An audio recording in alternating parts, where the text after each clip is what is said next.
Hey everyone, the Cynical Centrist here. Bet you didn't expect 2 extra videos out of me this week, huh? Well, I'll fix that next week by not doing anything. Anyway, I thought I would get a little personal, and I know that there's this hashtag My Yang story that's coming out, and I just want to talk about my own story regarding how I found out about Andrew Yang, and I will not have time to talk about it on the podcast this week, as the entire episode is going to be dedicated to the Houston debate, so here we go. So as a political moderate and not the centrist kind that kowtows to corporations, but someone with roughly equal liberal and conservative solutions, I've always felt like I've never had a voice in politics. I kind of felt like I belong more with the Democrats and the Republicans, especially recently with Republicans making this huge sharp turn right, and I've also never liked that they've been super religious. Now they've also straight up been pro-mega corporatist. However, with the Democrats, they have their own dogmas that you kind of have to follow, and there were many of those that I really just didn't jive with. I hold a lot of progressive viewpoints, such as supporting Medicare for all, ending corruption in politics, creating a comprehensive path to citizenship for illegal immigrants, ending the forever wars, and supporting the gay and lesbians' right to marry.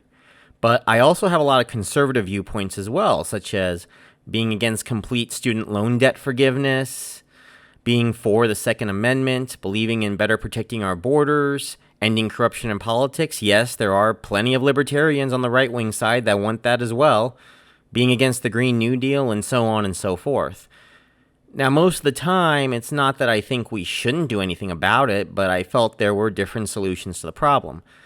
In a political forum I used to chat in many years ago, for example, I said I believed in licenses for weapons the way that we do cars. I got this idea from a card-carrying NRA member who was a Republican that voted for Bush and McCain, not a liberal. I believe that we should lower the interest rates of those with student loans and retroactively forgive debt based on the new interest rate. Again, I got this idea and agreed with a conservative Republican who voted for Romney. However, these ideas are seen as not good enough by fellow peers on the left, and I was told to shut up and not even voice my opinion because I'm wrong, and I'm a racist or sexist or homophobe or Nazi or a bunch of other insults that get thrown at me. And it kind of got me sick of politics, and honestly, as well, to feel sick of being this politically homeless. So I just kind of had to bow my head and say nothing and pretended like, nothing was wrong. And yes, the Democrats are always right. You always have to say, yes, Democrats, especially when I had mostly Democrat friends at the time. When I first heard of Andrew Yang in 2017, I said to myself 2 things. First off, 1, he's not winning because he's an Asian man. And this coming off seeing how I saw people see Asian men in general. And $1,000 a month? What, does he want to bankrupt the economy or something? And it wasn't until the Joe Rogan podcast around a year later that I finally heard Andrew Yang explain his stance for UBI, and I started getting curious. It seemed like he was pretty intelligent, understood his own viewpoints well, explained the cause and effect of his policies very well in a language that, honestly, anyone could understand. But admittedly, I was still not convinced of his UBI position. However, I went to go take a look at his issues on his website, yang2020.com, and there I saw his 3 big policies: UBI, Medicare for All, and human-centered capitalism, and it was the last one that actually got to me. He started explaining some of his theory in later videos and explained how the GDP was a horrible indicator of how well people were doing, so much so its own creator said so. And he explained how he wanted to create a new indicator that did include GDP, but added several other factors as well, like related to climate change, quality of life, life expectancy, happiness index, and so on. This made so much sense, and honestly, it's human-centered capitalism that I feel is the fine-tuning that the country needs to get us back on track. I felt like a lot of our corruption and issues regarding why the rich get richer and the poor get poorer weren't entirely capitalism's fault, but I wasn't quite sure how to explain why. I had friends at the time that just said socialism is the way to go and capitalism needs to be taken down. Socialism good, capitalism bad. Let's socialize everything.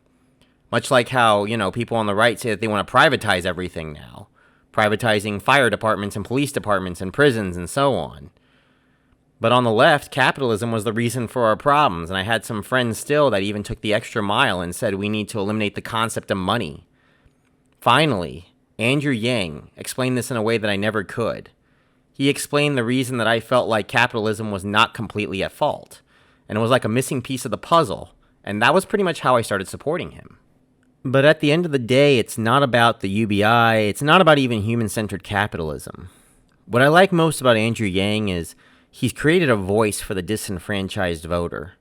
I've met a lot of people like myself who have told me roughly the same thing, that they were politically homeless.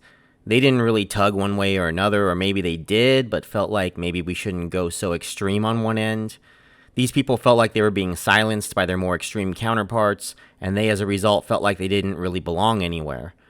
I know I feel that way a lot as someone with Asperger's syndrome, and it gets worse when something I have had interest in for decades, in this case politics, makes me feel that way too.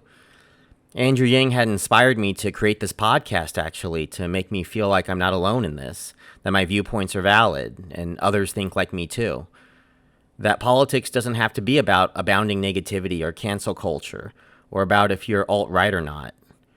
That you can make friends in politics and not only enemies.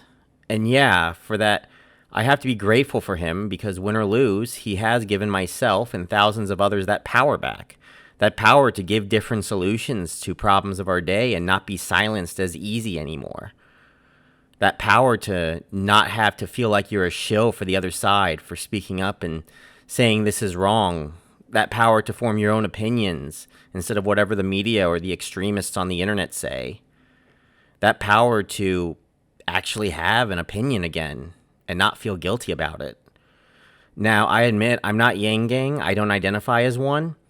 But I am an Andrew Yang supporter, and I feel the best thing that I can do is, other than videos like this, continue to provide neutral content. I feel like that's what he would want in a way, to not be completely biased one way or another, even if he's the topic.